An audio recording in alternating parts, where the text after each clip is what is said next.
Bonjour à tous, j'espère que vous allez bien. Aujourd'hui, je vais vous parler de mon avis sur la dernière saison de Jurassic World, la colonie du Crétacé. Alors, au passage, avant de commencer, il faut savoir que cette vidéo sera en deux parties parce que c'est la saison la plus longue de la série. Donc, du coup, la première partie, ce sera sur mon avis sur la première moitié et par la suite, je ferai une autre pour la deuxième moitié. Mais bon, commençons. Donc le premier épisode se commence là où la saison 4 s'est arrêtée. Donc Daniel Kondo, le père de Kenji, est très heureux de revoir son fils. Et il révèle aussi qu'il est aux commandes de Manta Corp depuis la chute de Jurassic World. Et entre-temps, les campeurs leur révèlent un peu ce que Cash a fait à May et tout. Et donc Daniel enferme Cash après que celui-ci ait tenté de les tuer avec les Bradix. Donc ensuite Daniel révèle aux campeurs qu'il voudrait les ramener en top secret chez eux, parce qu'il veut pas que ça devienne public, parce que si ça devient public, l'île pourrait être mise en quarantaine et il y aura plus personne pour nourrir les dinosaures. Donc ensuite Kenji passe un peu de temps avec son père, et donc il lui raconte ses aventures et tout. Et entre-temps, Sammy et Brooklyn interrogent Cash à propos de ce qui s'est passé avec la famille de Sammy. Et Cash leur révèle que Daniel l'a écarté du ranch de la famille de Sammy. Donc Brooklyn et Sammy vont voir les dossiers de Daniel et ils découvrent que le ranch de la famille de Sammy a été racheté par ce dernier. Et donc du coup, Daniel les surprend et il leur dit que en réalité, il a simplement aidé la famille de Sammy. Donc ces dernières le croient. Mais entre-temps, du côté de Darius, il découvre que Grosse Mangeuse, la T-Rex, ne veut plus manger. Et donc du coup, il devina que c'est parce que sa fille Petite Mangeuse lui manque. Et entre-temps, problème, Daniel veut montrer un combat de dinosaures aux investisseurs de Manta Corp. Et pour lui, les dinosaures sont juste des machines à tuer. Mais cependant, heureusement, les campeurs le contredisent là-dessus en faisant se réunir Grosse Mangeuse et Petite Mangeuse et montrent à Daniel que Grosse Mangeuse n'est pas qu'une machine à tuer, mais une mère qui voulait à tout prix retrouver son bébé. Et à la fin de l'épisode, tandis que les campeurs célèbrent leur succès, Daniel emmène May dans un hangar et il découvre qu'il a libéré Cash et force May à travailler avec lui sur les puces de contrôle de ce dernier. Donc épisode 2. Donc Kenji et Brooklyn, qui sont en couple désormais, décident un peu de faire un rendez-vous ensemble. Et entre-temps, Brooklyn parle de ses soupçons envers Daniel, parce qu'elle le trouve un peu suspect, et parce que déjà ils ne peuvent pas téléphoner à leur famille. Et donc avec Ben et Darius, elle décide d'aller voir un petit peu, tandis que Kenji, Sammy et Yaz préparent le rendez-vous entre Brooklyn et Kenji. Mais quand ils arrivent au hangar où travaille May et Cash, May est forcée par Cash de les remballer. Et donc du coup, ils repartent. Et en plus, bientôt, ce sera l'heure pour Brooklyn d'aller à son rendez-vous avec Kenji. Mais sur le chemin, ils y voient Cash et May faire un essai de la puce de contrôle en se servant de grosses mangeuses.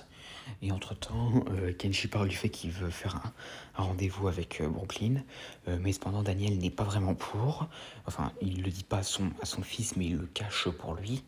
Et entre-temps, les investisseurs de Mantacorp arrivent sur l'île, et pendant que Daniel discute avec ces derniers, il ralentit Brooklyn, Darius et Ben en se servant à la fois des raptors et de petites mangeuses. Et donc, le plan de Daniel, malheureusement, est un succès. Et Brooklyn arrive en retard à son rendez-vous. Et Kenji est parti rencontrer les investisseurs de Mantacorp. Et entre-temps, il découvre qu'il y a encore plus de mystères concernant les condos. Donc, épisode 3. Donc, Kenji en veut à Brooklyn de ne pas être venu à leur rendez-vous. Et reproche aux autres de comploter dans son dos. Et entre-temps, avec son père, ce dernier lui révèle que Sammy et Brooklyn ont fouillé dans son bureau. Et donc du coup, Kenji devient très méfiant envers ses amis. Et donc Daniel décide de faire la présentation des puces de contrôle à ses investisseurs.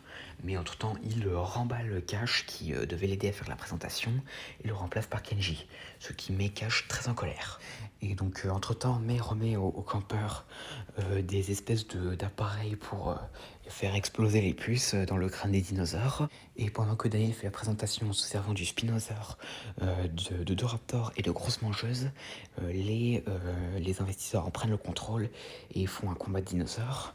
Et entre-temps, les campeurs arrivent et réussissent à libérer les dinosaures. Donc Ben libère le Spinosaur qui tue l'investisseur nommé Cyrus. Darius et Brooklyn sauvent le grosse mangeuse et cette dernière écrase l'investisseur nommé Mr. Gold. Et Yaz et Sammy sauvent les deux raptors qui tuent Cash. Merci au passage parce que j'en avais marre de lui.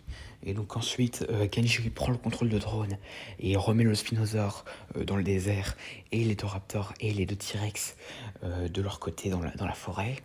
Et donc du coup, il hurle un peu sur ses amis parce que déjà, son père a failli mourir et les investisseurs sont morts, à l'exception d'un seul, Lana Molina, qui se révèle être en contact avec Biosyn, qui est très intéressé par la puce de contrôle. Et donc du coup, Daniel décide d'enfermer les campeurs dans une cage en verre, tandis que lui et son fils vont à Isla Nublar pour capturer les dinosaures et convaincre Biosyn sur l'idée de la puce de contrôle. Et entre-temps, Kenji hurle à ses amis qui ne sont pas une famille. Et donc du coup, épisode 4, donc les campeurs sont un peu bouleversés par la trahison de Kenji, surtout Brooklyn, mais cependant, ils réussissent à s'évader en passant par les égouts. Et entre-temps, sur Isla Nublar, Kenji, Mei et Daniel se rendent dans la suite de Daniel, donc l'appartement qu'on avait vu dans la saison 3, où ils établissent leur QG. Et entre-temps, Kenji découvre que Hawks, le mercenaire qui travaille pour Henry Wu dans la saison 3, travaille maintenant pour Daniel, ce qui le surprend. Et pendant ce temps, Brandon, le frère de Darius, et les anciens guides de la colonie du Crétacé, Dave et Roxy, arrivent sur l'île pour tenter de sauver les jeunes. Et donc du coup, il décide d'aller partir capturer des dinosaures. Et de l'autre côté, donc les campeurs se chamaillent un peu sur le rôle de Kenji. Enfin, quasiment tout le monde pense que Kenji est leur ennemi, tandis que Brooklyn le défend parce que pour elle, c'est pas sa faute. Mais soudain, ils sont séparés par l'attaque d'un Bradix et sont aussi attaqués par un Notosaure, un petit marin vivant dans les égouts. Du coup, le Bradix et le Notosaure s'affrontent, mais le Bradix endommage par inadvertance le noyau central de l'île. Et quand il ressort, Darius révèle qu'il n'en a rien à faire du rôle de Kenji et décide de se consacrer aux dinosaures. Mais soudain, un tremblement de terre survient, et donc du coup, cela se ressent sur les deux îles, et sur Isla Nublar, Hawks et Kenji tombent dans une gorge alors qu'ils tentaient de capturer un stégosaure, et l'épisode se termine sur Kenji voyant une ombre familière. Et donc, épisode 5, cette ombre se révèle être celle de Toro le Carnotaure. Et donc, Toro s'apprête à attaquer Kenji, mais Hawks sauve Kenji en implantant une puce de contrôle dans le crâne de Toro et en prenant son contrôle. Et donc, Daniel décide de se servir de Toro pour faire la démonstration de la puce de contrôle à Biosyn. Et pendant ce temps, le frère de Darius est attaqué par Kao Labaryonyx, mais est sauvé par Dave et Roxy. Et donc pendant ce temps, les campeurs décident un peu d'espionner Daniel en se servant d'un drone qui au passage est celui qui avait été endommagé par le Scorpius Rex dans la saison 3. Et au passage, ils découvrent que le message de détresse qu'ils avaient envoyé dans la saison 2 avait été reçu par Mantacorp, mais que Daniel avait ordonné de l'ignorer. Et donc du coup, ils se servent de ce drone pour espionner les condos. Et Brooklyn a la malheureuse surprise de découvrir Kenji a choisi son camp, à savoir celui de son père. Et donc du coup, cependant, un nouveau tremblement de terre arrive, et donc cela se ressent une nouvelle fois sur les deux îles, et cela a deux conséquences. Déjà, Kenji est coincé sous des rochers, tandis que Grosse Mangeuse est piégée sous un arbre. Mais heureusement, ou malheureusement pour Kenji, il fait en sorte que Toro le sauve, et du côté des campeurs, il sauve Grosse Mangeuse. Et entre-temps, il décide de faire en sorte de protéger les dinosaures au cas où les Kondo reviendraient. Parce qu'ils sont obligés de revenir pour fabriquer les puces pour les vendre à Biosyn. Et donc c'est la fin de l'épisode. Et donc épisode 6 est donc la fin de la première moitié de la saison. Le contact de Molina arrive et ce dernier se révèle être Lewis Dodson. Oui, Dodson. Dodson est parmi nous. Dodson est là. À vous dire aussi dans les commentaires. Donc du coup, Daniel fait la démonstration de la puce de contrôle à Dodson en se servant de Toro. Et Et donc Dodson leur révèle qu'il lui aussi a investi beaucoup d'argent dans les dinosaures et veut prouver au monde que Masrani et Hammond étaient une source d'ennui. Et entre-temps, il leur remet une liste de dinosaures qu'il voudrait capturer pour prouver que la puce fonctionne, pour ensuite avoir un accord avec Mantacorp. Et cependant, sur cette liste, il y a un raptor. Et donc du coup, Kenji pense ça immédiatement à Blue. Et pendant ce temps, de l'autre côté, les campeurs décident de supprimer les fichiers de création des puces, pour pas que Daniel en reconstruise pour prendre le contrôle de d'autres dinosaures, et donc pas pour les vendre à Biosyn. Du coup, Ben, Darius et Brooklyn y vont pour faire ça, tandis que Yaz et Sami vont détruire les puces qui ont déjà été fabriquées. Et donc de l'autre côté, Kenji, Dodson, son père et les autres rencontrent un trou d'ankylosaure dans lequel Kenji retrouve Tit Boss. Et donc Daniel envisage de la capturer, mais suite aux protestations de Kenji et de Mei, il change d'avis. Et donc ensuite ils arrivèrent à l'ancien centre des visiteurs, dans lequel Dodson est très étonné de découvrir que Blue est la dernière Raptor. Et au passage il fait une petite mention à Owen Grady. Et donc ensuite ils trouvent Blue et la prennent en chasse, mais cependant ils la perdent de vue. Et sur le chemin, Dodson retrouve la bombe de Moussarazé que Dennis Nedry avait perdue dans le premier Jurassic Park. Mais cependant ils sont attaqués par des dilophosaures. Et au passage, Dodson est sauvé de justesse par Daniel, ce qui est ironique en sachant que c'est ce qui lui arrivera dans le monde d'après, le fait de se faire dévorer par des dilophosaures. Et donc du coup, Daniel réprimande un peu Kenji parce que selon lui, c'est lui qui les a attirés dans le nid de dilophosaures. Et de l'autre côté, Darius, Ben et Brooklyn suppriment les fichiers de création des puces, mais désactivent aussi tous les brades de l'île.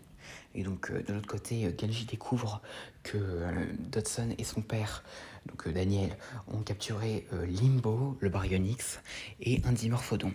Et il commence un peu à s'amuser avec. Mais entre-temps, Lana Molina tente de voler le sac de Dodson, contenant d'ailleurs la mousse à raser et les informations concernant Biosyn, mais Kenji la rattrape et cette dernière se fait dévorer par des Compsognathus.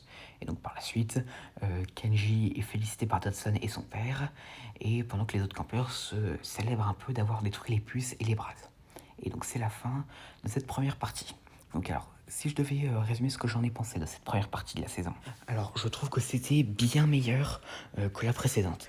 Alors déjà les brades sont moins présents, ce qui je trouvais un peu mieux. Alors par contre pour ce qui est du délire des dinosaures contrôlés par une puce de contrôle, c'est pas vraiment un concept que j'apprécie vraiment, enfin même s'il a plutôt bien été utilisé. Donc Cash de son côté a une mort très satisfaisante, parce que pour vous dire je voulais qu'il meure dans cette saison, il ne méritait même pas d'être épargné. Alors par contre j'ai des points négatifs déjà. Alors c'est Brooklyn, je trouve vraiment qu'elle défend Kenji sans avoir de preuves. En fait si vous voulez j'ai l'impression elle défend Kenji juste parce qu'elle l'aime. Mais heureusement c'est quelque chose qui disparaît très vite dans l'épisode suivant. Et donc, alors, du coup, pour les dinosaures, alors, déjà, on a le notosaure, donc un nouveau reptile marin, ce que je trouve est plutôt cool, parce que ça nous donne un deuxième reptile marin dans l'univers canon des films Jurassic Park. Et non, au passage, Jurassic Park The Game n'est pas canon, donc le tylosaure ne compte pas. Et donc, grosses mangeuses et petites mangeuses, je trouve, sont plutôt bien travaillées. Et donc voilà pour les dinosaures. Et pour revenir au personnage, alors Daniel Kondo, je trouve, est un plutôt bon antagoniste. Et pour Dodson, alors, j'ai bien aimé ces scènes dans la série, mais ça change rien en fait que je suis toujours très déçu de ce personnage dans le monde d'après.